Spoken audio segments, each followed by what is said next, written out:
Welcome to the Health Headliner podcast by Tudu Digital. Our content is informational only and not medical advice. Please consult your provider. Now, let's dive into today's headlines. Welcome to the Deep Dive. We're here to unpack the latest research and get straight to the heart of what matters. Glad to be here. So today, we're tackling something pretty fundamental. Most people hear lung cancer, and they immediately think smoking. It's almost automatic, right? It absolutely is. That link has been drilled into us for decades, and for very good reason. But what if I told you that a huge and growing part of the lung cancer story involves people who've never touched a cigarette? And that maybe, just maybe, a major cause is something invisible, something we all breathe. That's a really disturbing thought, but it reflects a trend we're seeing. Tobacco use is declining in many places, which is great news. Yeah, definitely. But paradoxically, lung cancer in never smokers seems to be, proportionally at least, on the rise. And it hits certain groups harder, women, especially women of East Asian heritage, and we see higher rates overall in East Asia compared to the West. Which just screams, there's something else going on here. Exactly. Begs the question, what is driving this? If it's not primarily smoking for these individuals, what is it? And that is precisely what we're digging into today. We've got our hands on a really groundbreaking study just published in Nature. It's a big collaboration, University of California, San Diego, the National Cancer Institute. A major piece of work. And they're claiming to have found actual genomic evidence, like in the DNA, linking environmental factors to this rise in never-smoker lung cancer. So our mission, unpack this study, figure out what they found and what it means for all of us. And this is a significant leap, because previous studies mostly showed what we call an epidemiological link. They saw patterns, more pollution, more lung cancer in non-smokers. Correlation. Okay, so like looking at statistics for large groups. Right. But this study, it goes way beyond that. They're talking about a direct genomic link. They actually found specific changes, mutations in the DNA of the cancer cells that seem to be tied to these environmental exposures. Yeah, okay. Genomic, that sounds complex. How on earth do you even prove something like that? Linking air quality to tiny changes in DNA. Well, it was a massive undertaking, no doubt about it. They brought together researchers from all over the world. The study analyzed lung tumors from 871 people, crucially, all never smokers. 871 people. And where are they from? All over. 28 different regions across Africa, Asia, Europe, North America. So a really diverse group living in very different environmental conditions. Okay, diversity is key for comparison. But the core challenge remains, how do you connect, say, the air in London or Beijing to a specific mutation inside a cell? What's the method? So the core technique they used is called whole genome sequencing. Right. Think of it like getting the complete instruction manual, the entire genetic blueprint for those cancer cells. They read the whole thing, letter by letter. The entire genome, not just specific genes. The whole thing. Yeah. And by doing that, they could identify something called mutational signatures. These are like characteristic patterns of damage, almost like molecular fingerprints left behind on the DNA. Fingerprints, like evidence at a crime scene. Exactly like that. It's biological detective work. Different exposures like UV light, certain chemicals, tobacco smoke, they tend to leave distinct patterns of mutations, these signatures. So the signatures tell a story about what that DNA has been exposed to over time. Okay, that makes sense. So you've got the fingerprints from the DNA side. How did they get the other half of the equation, the actual pollution exposure data? That must vary hugely place to place, year to year. They used a pretty sophisticated approach there, too. They combined satellite data, which gives you a broad picture, with ground-level air quality measurements. This gave them estimates of fine particulate matter, the really tiny stuff, less than 2.5 micrometers across, what we call PM 2.5. PM 2.5, right? You hear about that a lot in air quality reports. It gets deep into the lungs. Precisely. And they didn't just look at one snapshot in time. They gathered this pollution data covering a long period from 1998 all the way up to 2021. So they had a sense of long-term exposure for these different regions. Okay, so they have the DNA fingerprints and the long-term pollution data. This is where it connects. What was the big finding when they put those two pieces together? This is the core result, and it's pretty stark. People who had never smoked but lived in areas with higher PM 2.5 pollution levels, they had significantly more mutations in their lung tumors. More mutations overall. More mutations overall, yes. And crucially, this included an increase in what are called driver mutations. These are the specific mutations known to actually push cells towards becoming cancerous. And it also included more of those general mutational signatures, the ones that just record a history of damage. Were there specific signatures that jumped out, like particular fingerprints showing up more often in polluted areas? Yes, absolutely. They highlighted a couple. Get this. There was a nearly four-fold increase, 3.9 times to be exact, in a signature called SBS4. Now, SBS4 is typically strongly associated with tobacco smoking. Wait, hang on. Pollution is increasing a smoking-related signature in people who've never smoked. How does that work? I know, it sounds really counterintuitive, doesn't it? But that's one of the most fascinating parts. The researchers are very clear. Pollution doesn't seem to create its own unique air pollution signature. Okay. Instead, what it seems to do is increase the overall mutational burden, and it does this in part by amplifying existing pathways of DNA damage. So it's like it's pouring fuel on existing fires, including pathways that are also affected by smoking or even just normal aging. So it's not mimicking smoking exactly, but it's hitting some of the same vulnerability points in the DNA. That seems to be the idea. They also saw a big jump, 76%, in another signature, SBS5, which is generally linked just to the aging process itself. So pollution seems to accelerate or intensify these known damage processes. And did they see a clear relationship between how much pollution and how many mutations? Like more pollution equals more damage? Yes, and that's critical for showing causality. They found a clear dose-response relationship. The higher the estimated PM2.5 exposure, the more mutations they found. Can you give us a feel for that? Like how much difference does a bit more pollution make? They quantified it. For example, just a 1 microgram per cubic meter increase in PM2.5 was associated with a 2.3% increase in those aging-related SBS5 mutations. And get this, a 12% increase in the smoking-associated SBS4 mutations. 12% increase from just a tiny bump in pollution. Wow, that's significant. It really underscores how sensitive our cells might be to this. And there was more. They also looked at telomeres. Ah, the caps on the ends of our chromosomes, linked to aging. Exactly. And they found that the lung tumors from people in higher pollution areas had shorter telomeres. It's another piece of evidence suggesting pollution is accelerating cellular aging, or at least processes associated with it. And specific cancer genes. Any links there? Yes. They looked at the TP53 gene. It's a really important one, often called the guardian of the genome because it helps stop cancer from forming. Right, a tumor suppressor. Exactly.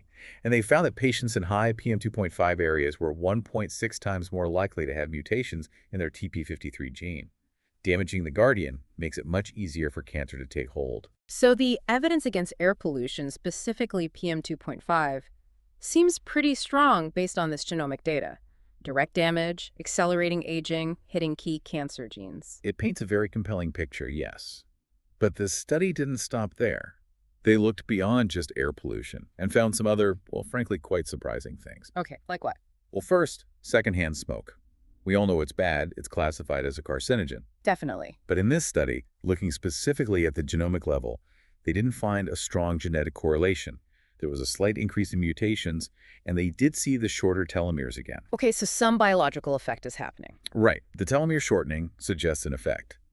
But they couldn't find distinct mutational signatures or specific driver mutations that they could confidently link directly to the secondhand smoke exposure reported by the participants. That feels odd. Does it mean secondhand smoke isn't a genetic risk? Not necessarily. The researchers suggest a couple of possibilities. One is that the specific mutagenic fingerprint of secondhand smoke might just be too weak or maybe too diffuse for current sequencing methods to pick up reliably as a distinct signature, even if the broader biological impact, like the telomere shortening, is there. Or maybe measuring exposure is just really hard. That's the other big factor. Accurately quantifying someone's lifetime exposure to secondhand smoke, which can vary so much, is incredibly difficult, especially relying on self-reporting. So the genetic signal might be getting lost in the noise. Okay, so the jury's maybe still out on the specific genetic fingerprint, even if the risk is known. What else was unexpected? This one was really specific. They found evidence linking lung cancer in some participants to aristolochic acid. Aristolochic acid. What's that? It's a known carcinogen found in certain types of traditional Chinese herbal medicines, often involving aristolochia plants. It's been linked before to kidney, bladder, and liver cancers, usually through ingestion. But this study found a very specific mutational signature, SBS22A, which is the known fingerprint of aristolochic acid, almost exclusively in never smokers, with lung cancer from Taiwan. In lung cancer. So how would it get there? Not eating it, presumably. That's the key question. The researchers suspect it might be through inhalation of dust or particles from these herbs during preparation or use. This is the first time a study has suggested this link between aristolactic acid and lung cancer.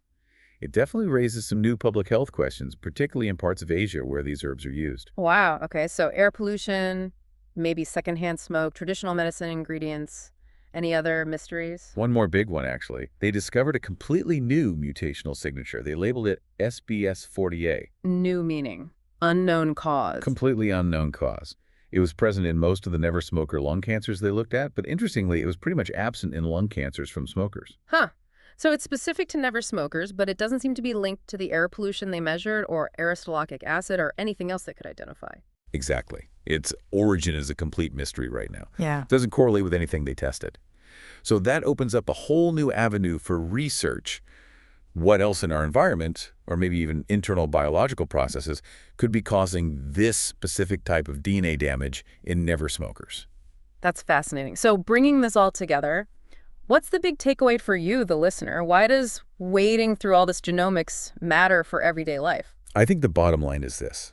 This study provides really strong, concrete evidence from our own DNA that air pollution isn't just some vague health risk. Right. It seems to act in two key ways for cancer. Okay. First, as a mutagenic initiator. That means it directly causes mutations, it damages the DNA. Second, it acts as a promoter of neoplastic expansion, meaning it helps those damaged mutated cells to multiply and grow, eventually forming a tumor. It's like it presses the accelerator on cancer development. So understanding this isn't just academic, it highlights tangible environmental risks we need to address for cancer prevention, especially for the large and growing number of people who get lung cancer without ever smoking. It really shifts the focus, doesn't it? From just bad luck or unknown causes to specific, measurable environmental factors. Precisely. It gives us targets. Now, you mentioned this was a huge, groundbreaking study, but science always has caveats. Were there limitations we should be aware of? Absolutely, and it's always important to acknowledge those. The researchers themselves point them out. A key one is that they used average pollution data for a whole country or state, not super precise, individual level exposure tracking for each person over their lifetime. So it's an estimate, a broad picture. Exactly. It's a powerful correlation at a large scale. But it's not the same as knowing exactly what each person breathed every day. Also, the exposure was generally linked to where the person lived when they were diagnosed, which might not reflect where they lived and what they were exposed to earlier in life. Makes sense. People move. And we already touched on the challenges with self-reported data, like for secondhand smoke. It can be unreliable or lack detail. So while the findings are really compelling, these factors mean we interpret them with appropriate scientific caution. It's strong evidence, but there's still more work to do to refine the picture. Understood. So what's next for this line of research? Where do they go from here? They've got clear plans to build on this. They want to expand the study, bring in never-smoker lung cancer cases from more places like Latin America, the Middle East, other parts of Africa, to get an even broader global view. Yeah, and look at other potential culprits, too. Yes. They mentioned investigating things like marijuana and e-cigarette use, especially in younger never smokers, which is obviously a growing concern. Plus, looking deeper into other known or suspected environmental risks like radon gas, asbestos exposure. Things we already know can cause lung issues. Right.